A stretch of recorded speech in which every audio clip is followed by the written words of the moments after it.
भारताचे पंतप्रधान माननीय नरेंद्र मोदीजी आणि ब्रिटनचे पंतप्रधान कियर स्टारमर यांच्या उपस्थितीमध्ये दोन्ही देशांमध्ये जी परस्पर चर्चा, करार किंवा परस्पर भागीदारीचे जे काही निर्णय होत आहेत ते केवळ दोन देशांच्या मधले औपचारिक करार नाही आहेत, तर नव्या जागतिक आर्थिक युगाची ती उद्घोषणा ठरेल।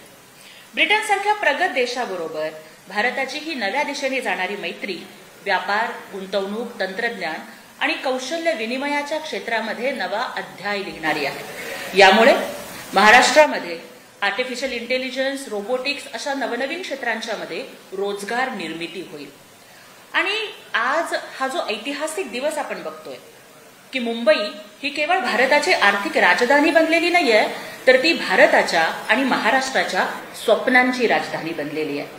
आणि या सगळ्या स्थित्यंतरामध्ये मुंबईला जागतिक केंद्रबिंदू बनवण्यामध्ये आदरणीय एकनाथजी शिंदे साहेब यांनी आपल्या मुख्यमंत्री पदाच्या काळामध्ये जे निर्णय घेतले, जे काही प्रकल्प राबवले, त्या सगळ्या गोष्टींचा प्रचंड मोठा वाटा आहे। आज मुंबई ही नव्या आर्थिक युगाचा केंद्रबिंदू बनतीये। ही आपली मुंबई आणि या आपल्या मुंबईनं माननीय एकनाथजी शिंदे साहेबांच्या आणि महायुतीच्या नेतृत्वामध्ये जे काही स्थित्यंतर बघितलं आणि प्रगती केली ना, ती खऱ्या अर्थानं अद्भुत आहे। कोस्टल रोड असेल, अटल सेतू असेल, मेट्रो 3 असेल, वाढवण बंदर असेल किंवा नवीन मुंबईमध्ये होत असणारं विमानतळ, या सगळ्या गोष्टींच्यामुळं फक्त वाहतूक सुलभता येणार नाहीये, तर जगाच्या व्यापारासाठी आणि जागतिक विकासासाठी मुंबई हे महाद्वार बनत आहे। आणि आज आपण बघतोय की ज्या वेळेला उबाठाचं सरकार होतं त्यावेळेला घरी बसणाऱ्या, घरकोंबडा असणाऱ्या या उबाठांनी काय केलं? तुमच्या काळामध्ये काय घडलं? तुमच्या काळामध्ये तुम्ही फक्त सचिन वाझेला 100 कोटी वसुलीचं कॉन्ट्रॅक्ट दिलं। ज्या वेळेला सचिन वाझेवरती कारवाई होत होती तेव्हा वाझे म्हणजे लादेन आहे का, अशा पद्धतीचे तुम्ही प्रश्न उपस्थित केले। तुमच्यासाठी मुंबई म्हणजे फक्त सोन्याचं अंड देणारी कोंबडी होती हो, म्हणून तुम्ही कधी मुंबईचा विकास नाही केला, फक्त तुम्ही तुमचा विकास केला। तुमच्या मातोश्री 1 ची मातोश्री 2 झाली, पण मुंबईमधला सर्वसामान्य तसाच उपेक्षित राहिला।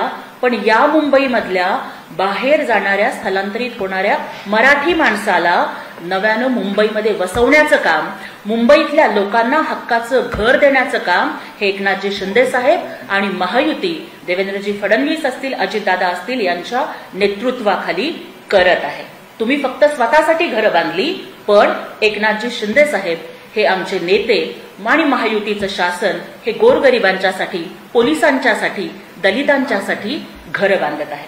तुम्हाला तर मिठी नदीचा गाळ सुद्धा पुरला नाही, त्यामुळे मिठी नदीचा गाळ सुद्धा तुम्ही ओरबाडून खाल्ला।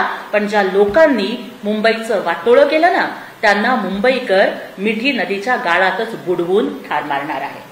मला आज या ठिकाणी हेच सांगायचं आहे की मुंबईला जागतिक दर्जावरती नेण्याचं काम महायुतीच्या माध्यमातून होत असताना आजही मुंबईकरांना महाभकास आघाडीच्या काळामधलं सगळं काही आठवतंय की काय घडायचं त्यावेळेला। मनसुख हिरे काय घडायचं त्यावेळेला? अंबानींच्या, उद्योगपतींच्या घरासमोर जिलेटिनच्या कांड्या ठेवणं? तुम्ही तुमच्या काळामध्ये फक्त काढाकाढी करायची, सचिन वाझेच्या माध्यमातून 100 कोटीची, आणि काड्या लावायचे, याच्याशिवाय दुसरं कोणतंच काम तुम्ही केलेलं नाही। तुम्हाला हिंदू हृदय सम्राट बाळासाहेब ठाकरेंचं 40 लाख घरांचं स्वप्न सुद्धा पूर्ण नाही करता आलं, पण ते एकनाथजी शिंदे साहेबांनी तो स्वप्नपूर्तीचा संकल्प केलेला आहे। मराठी माणसाला हक्काचं, सन्मानाचं घर देण्याचा, तो तरी तुम्हाला माहितीये का? पण नाही, तुम्ही तुमच्याच विश्वामध्ये रममाण झालेला आहात। आणि त्यामुळेच मुंबईकर हा कष्ट करणाऱ्यांच्या पाठीमागे उभा आहे, मुंबईकर हा विकास करणाऱ्यांच्या पाठीमागे उभा आहे। आणि मुंबई ही आता फक्त आर्थिक राजधानी राहणार नाहीये, तर ती बनेल विश्वव्यापी व्यापाराचा हृदयस्पंदन बिंदू। आणि या सगळ्या गोष्टींमध्ये, या सगळ्या प्रगतीमध्ये एकनाथजी शिंदे साहेबांच्या नेतृत्वाखाली घेतलेले निर्णय, त्यांनी दिलेलं योगदान आणि महायुती शासनाच्या काळातले निर्णय याचा प्रचंड मोठा वाटा आहे।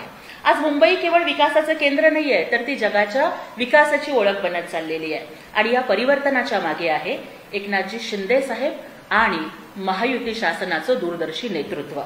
मुंबई ही केवळ आर्थिक राजधानी नाहीये, तर ती स्वप्नांची सुद्धा राजधानी आहे. आणि मुंबई आज ताठ मानेनं उभी आहे जगाच्या पटलावरती आर्थिक महासत्ता बनून. आणि महायुतीच्या काळामध्ये मुंबईनं जे रूपांतर अनुभवलं ना, ते रूपांतर केवळ प्रकल्पांचं नाहीये, तर ते एका संकल्पनेचं आहे. मुंबईचा विकास हा केवळ सिमेंट, पोलादी पूल किंवा रस्त्यांचा विषय नाहीये. हा आहे दृष्टिकोन, विश्वास आणि भविष्याचा आराखडा, एक दूरदर्शी नेतृत्वाचा. आणि त्यामुळेच एकनाथजी शिंदे साहेब असतील किंवा आमच्या महायुतीचे माननीय देवेंद्रजी फडणवीस असतील किंवा अजितदादा असतील, यांनी मुंबईचा विकास हा केवळ निवडणूक जाहीरनाम्यांमध्ये नाही पाहिला, तर तो त्यांनी रस्त्यावर, पुलावर, मेट्रोमध्ये, विमानतळामध्ये, कोस्टल रोडमध्ये आणि अटल सेतूमध्ये त्यांनी तो प्रत्यक्षात आणला. महायुतीच्या नेतृत्वामध्ये, एकनाथजी शिंदे साहेबांच्या नेतृत्वामध्ये मुंबई ही केवळ इन्फ्रास्ट्रक्चर सिटी राहिलेली नाहीये, तर ती ग्लोबल सिटी बनत आहे. That today's India and UK agreement. This is not only just about the trade, but it is about the trust, it is about the technology, and it is about the shared vision for the future. Mumbai is no longer just a financial capital of India, but it is becoming the growth engine of global economy. The Prime Minister Narendra Modi ji, he is not only just leading a nation, but he is shaping a new global vision of India. And under the decisive and hardworking leadership of Honorable Eknath Shinde ji, Mumbai has transformed from a city of plan to the city of action. And India is rising with pride and with purpose. Mumbai is becoming the beating heart of that rise, where vision meets the action, dreams become the development, and together they are not just building a stronger Maharashtra, but they are building stronger India for a world. आणि त्यामुळेच ज्या लोकांनी मुंबईचं वाटोळं केलं, तुम्ही महाराष्ट्राचं वाटोळं केलं, तुम्ही फक्त घरकोंबडे बनून फेसबुक लाईव्ह करत बसला, तुम्हाला महाराष्ट्र हेच सांगतोय, मिठी नदी सचिन वाझे, मिठी नदी सचिन वाझे, पत्रा चाळ और 100 कोटी घोटालों का इनका काला धंधा है. धनुष्यबाण कांग्रेस को गिरवी रखने वालों पर हर कोई शर्मिंदा है. कोविड के टाइम पर फेसबुक लाइव करने वालों की हर कोई करता निंदा है, लेकिन याद रखना, महाराष्ट्र, मुंबई और धनुष्यबाण को बचाने के लिए टाइगर अभी जिंदा है. एकनाथ जी शिंदे साहब का नाम का टाइगर अभी जिंदा है. धन्यवाद.